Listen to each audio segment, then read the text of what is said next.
Amazing audience, we are live in Central Park with the amazing Felice Cohen. Ooh. Wow. Yeah, thanks for having me. Like, she's real. Like, this isn't virtual. Like, I can touch her. She's real. Felice, it's a great pleasure to connect with you. You too. Thank you for being here. Thanks for having me. Yeah, most definitely. My pleasure. Do tell us, give us an update as from the last time we spoke to now. What are you doing? I am still traveling, talking about tiny living and living large in small spaces. I'm still talking about my grandfather's survival on the Holocaust, and I'm working on another book. Ooh. Trying to get the memoir done. She said those three things again. I'm amazed by her humility. She says those three things so easily. I'm traveling, I'm talking. Tell us more. Tell us with the traveling part, how's that been going? The traveling's good. I love going to different places I've never been and meeting people. I mean, it's amazing all the people you meet, even, just meeting you, when you're traveling around, you're alone. So you're just open to talking to people. I was in Chicago right after that this week, just seeing new places and seeing new sights and trying new foods, and it's amazing. Yeah, what was your favorite food? What was my favorite food? Well, I shouldn't say, but I went to the Nutella shop. Of all the healthy foods, Nutella is kind of a little down. Guilty pleasure. And what about the book? What's going on with the story of your grandfather? Tell us more about that, please. Yeah, my grandfather's been gone now 2.5 years, and people still want to hear his story, and I'm still happy to share it. And I feel like with so many survivors now passing on, every year we lose more and more, that it's even more important to get out there and share the story. I mean, it's been 70 years since the Holocaust, and it's still relevant. What's going on today in the world, just trying to be there for people in need and trying to listen to their stories and trying to help. Yeah, very important, isn't it? And what about this 90 square foot apartment, like, for those that have never heard the story, what is that about? Yeah, so actually the apartment was just outside the park, 1 block outside Central Park. It was 90 square feet, it was 12 feet by 7.5 feet. And I moved into that space thinking I'd stay 1 year.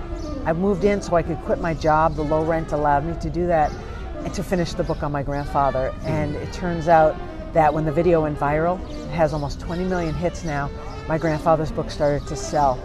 So I say it was just meant to be, that I moved in there to write it, and it just kind of took a life on its own. And now that I talk about living in tiny spaces and how that made my life larger, meaning it gave me more time and freedom to do the things I love to do, it just all worked out. I think people are attracted to the opportunity to make a choice.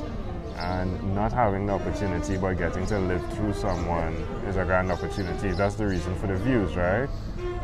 One of the segments I like to cover is your own unique real shoes, which talks about your journey, right?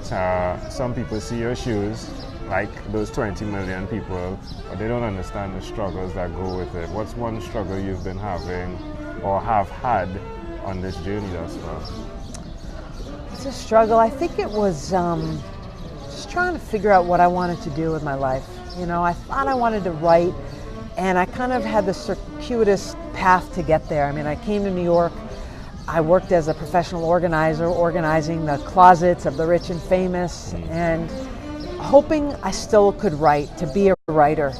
And I kind of found my way through just by kind of staying with it. And there were a lot of disappointments along the way. You get a lot of rejection letters, and you still have to stay up late or get up early and write and believe in what you're doing, and just trying to find my way. Really, what would you say to someone that's listening who has that same feeling, who is in that place where they do not want to continue doing and going through the struggles? What would you say to them? Don't give up.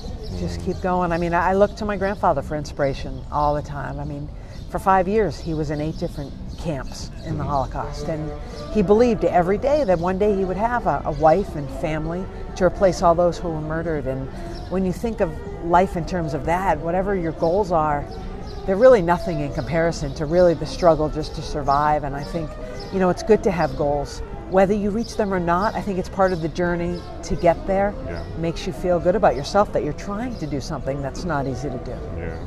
Today's day 12 of our journey. I get to meet you, right? Like, Absolutely. if I were to look at the 1,000 that I need to speak to, it could take away from the experience of today, right?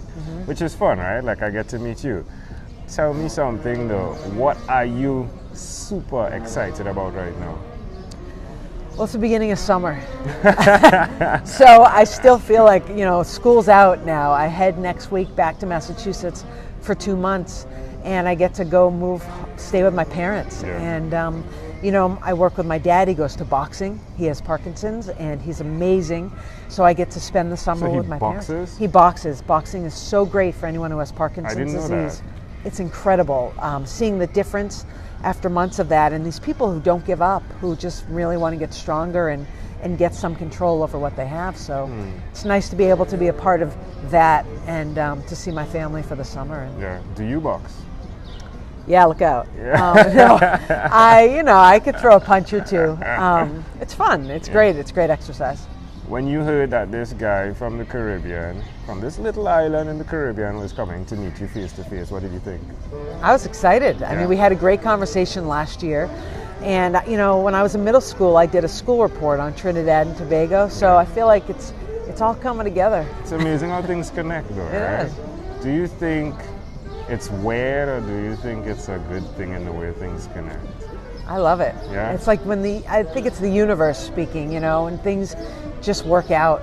It's supposed to rain. Now we're sitting here. It's beautiful. Yeah, it is beautiful. Just, I love when you meet people unexpectedly and you know someone through someone, and I believe in that. Why not? Yeah.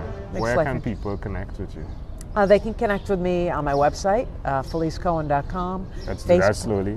FeliceCohen.com. That's COHEN.com. Yeah. Yeah. Facebook, Instagram. You can Google 90 square feet and You'll find your way. Find it. Yeah. I mean, I always spell Cohen. In my last interview, I did spell Cohen, and when I listened to it, I was like, why didn't I spell Felice, right? Right. So Felice is Felice, right. and Cohen, Cohen. In closing, what would you like to share with our amazing audience? I wish you the best of luck on your journey to those 1,000 interviews. It's great to put a goal out there, and I'm really happy and proud to be part of it. So thank you. I appreciate that. Folks, you heard it live here from Felice Cohen. Thank you, Felice Cohen, for being on 12-Minute Convos with Angel Jones. Thank you. Boom.